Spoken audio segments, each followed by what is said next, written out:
And I am Florin Cotoșpan. Anca Niță, je suis étudiante Erasmus de Bacău. Mă numesc Chiar Cristiana, sunt din Bacău. De 2 luni și jumătate. We're here for about a month now. We got used to the place, and I don't know, it's a good thing because we got really easy into this program, and the people helped us with the scholarship and everything. Eu zic că e destul de bine, e frumos. Aici oamenii sunt destul de sociabili, dar dacă, eu asta zic, dacă știi limba, totul merge de la sine. On n'a pas d'équivalent en Roumanie, mais bon, ce sont des études de linguistique qui doivent compléter mes connaissances. On va passer les examens ici, et puis en Roumanie, et puis passer la licence. Diferă materiile care sunt aici cu alea de acasă. Cum este gestionarea deșeurilor, aici se cheamă cu totul altfel. Faptul că prima dată când am văzut obiectul ăla, nu mi-am dat seama că e ceea ce trebuie să fac. We're 90 people in our year of study, and it was just the two of us that wanted to go. We weren't informed at a school day or something. We saw paper on the wall with It was just like a small paper. Yes. You can see all over the walls work and travel posters. Yes. And you cannot see something like this. With scholarships and so that must be the problem. On peut mieux apprendre le français. Normal students here. It's normal. I want to believe that this is normal. Je me sens comme une membre de l'Union européenne ici. Oui. Plus in our experience. Yes. I guess it's another level here because you can touch the things. You get in touch with what you do.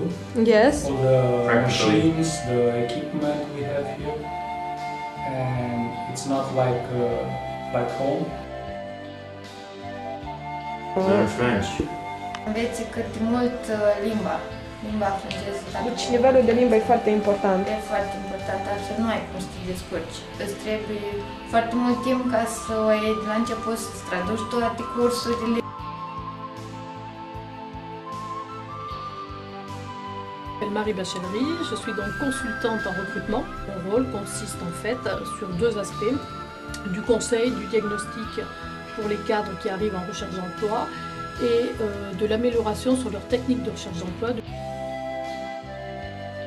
Alors sur les CV, les lettres de motivation, ça il faut qu'ils apprennent à le mettre en valeur. Donc ce qu'on peut constater, c'est qu'effectivement il y a toujours une amélioration au niveau linguistique. Ils ont toujours fait des progrès, donc ça veut dire que forcément ils sont plus opérationnels sur le marché de l'emploi, puisque maintenant sur des postes à responsabilité, sur des postes de cadre, ça devient une obligation de maîtriser 1, voire 2, voire 3 langues. Donc on utilise nous beaucoup ces programmes pour leur faire travailler les langues. Et ensuite ça permet aux employeurs de voir qu'ils ont une petite capacité à travailler à l'international. C'est qu'effectivement l'amélioration des langues fait qu'ils sont plus opérationnels sur le marché de l'emploi. Et que pour ceux qui recherchent vraiment des postes à l'international ou des postes à l'export, c'est vraiment une valeur ajoutée, puisqu'effectivement ça leur permet d'avoir, même si c'est sur des courtes durées, une première expérience de travail, de poste à l'étranger. Et ça c'est vraiment un plus.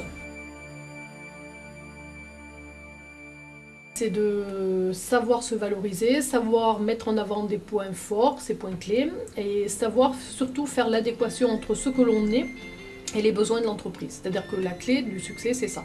C'est montrer la capacité à un employeur de bien analyser ses besoins, sa demande, et de coller à sa demande par rapport à la lettre de motivation. Alors tout dépend s'ils ont bien préparé leur départ.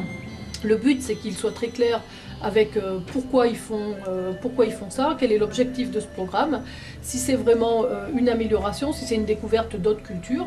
Et effectivement, c'est lié à ça, c'est-à-dire que la finalité dépend de ce qu'ils ont voulu faire pendant cette période-là.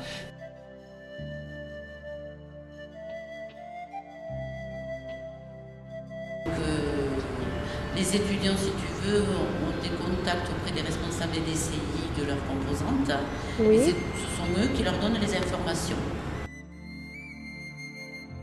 Je pense qu'on peut creuser un petit peu plus leurs problèmes, leur donner un petit peu plus d'informations, puisqu'il se trouve qu'il y a certains étudiants qui m'appellent pour me dire mais pourquoi ci, mais pourquoi là. C'est ce qui me laisse penser qu'en fait il manque quand même pas mal d'informations. Je pouvais conseiller les étudiants, je leur dirais de bien se renseigner sur le pays d'origine, voir quels sont les problèmes qu'ils peuvent rencontrer sur place au niveau hébergement et financièrement également, connaître le coût de la vie dans le pays de leur destination. Et leur préciser qu'en fait ils partent avec une bourse et que ce n'est pas un salaire, que c'est vraiment qu'une bourse qui est là pour les aider dans leur démarche, mais pas pour financer complètement leur projet.